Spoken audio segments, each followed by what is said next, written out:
Heat's win over the Bulls last night. There's a couple things we could talk about. The main thing that stuck out is defensively. This is a team that is not going to be easy to play against, no matter what offensive firepower you have.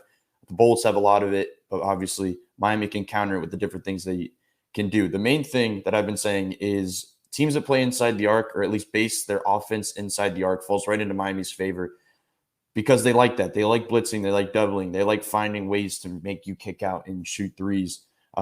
Because their rotations are so crisp, as we saw last night, that they'd rather rely on that and recover than let one guy just kill you all night. So I just want to go through their first quarter, just defensive base that we saw and why it's so effective, and specifically against this Chicago team.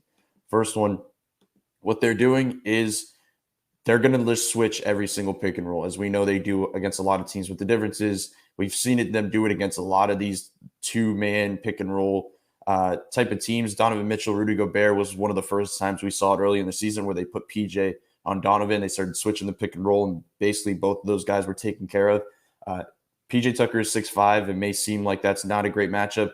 Vucevic this season is 2 of 11 when PJ Tucker is defending him. He can totally handle himself when they make these switch. So right here, they're going to force it inside. As I talked about inside the arc, PJ gets position, knocks it away, and they get out into transition. The next one, Gabe Vincent's guarding DeMar DeRozan, which is obviously not something they want. They don't want single coverage no matter who it is.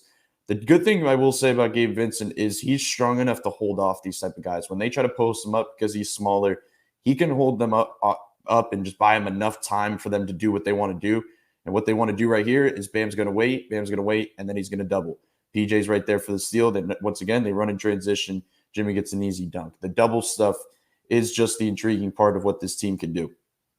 Another one, Bam just absolutely hounding DeMar DeRozan. As I go back one more time, something I asked Eric Spoelstra about after the game last night was Jimmy as a roamer, Jimmy as a free safety, because I don't think there's a better skill of his than when he's on the defensive end on that weak side, because he can do some crazy things just with making instinctive plays.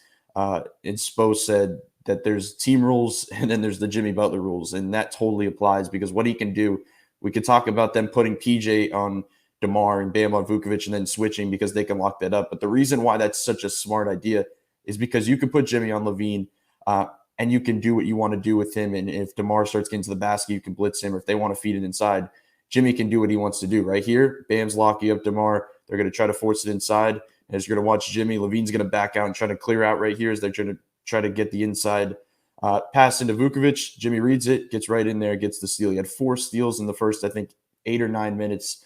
Just unreal when he's in that position. Speaking of Jimmy Butler steals, we also see positions if they're going to run a Levine-Vucevic pick and roll.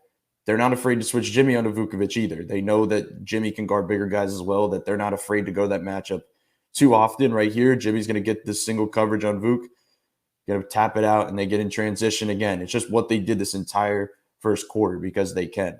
Another one, this is why, speaking of doubles and why can you make doubles on this team compared to past ones, as I said before, the rotations are so crisp, and they always have the next guy up waiting to make that tag, waiting to make that next rotation that they can survive it. Right here, Jimmy and Tyler basically just kind of right on Levine, and they're just going to force them to make that insert pass. And as I go back one more time, you look at the position of PJ.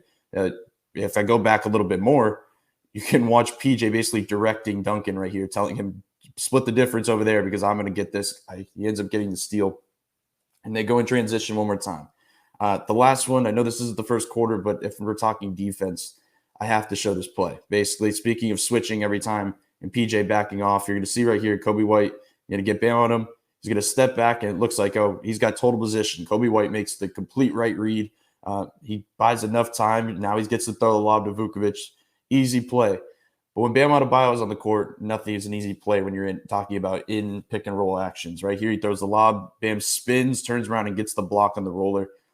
That's just not normal. That stuff is just not a normal thing to do when you're guarding a ball handler in a pick and roll and you have enough time to spin, get up in the air, and block the potential dunk from the roller. That stuff is just not normal. That's the stuff why people have him in the Defensive Player of the Year conversation. But more importantly, this is just an elite defense come playoff time, and it's why so many of these high-tier offensive teams do not want to see this team in any 7-game series.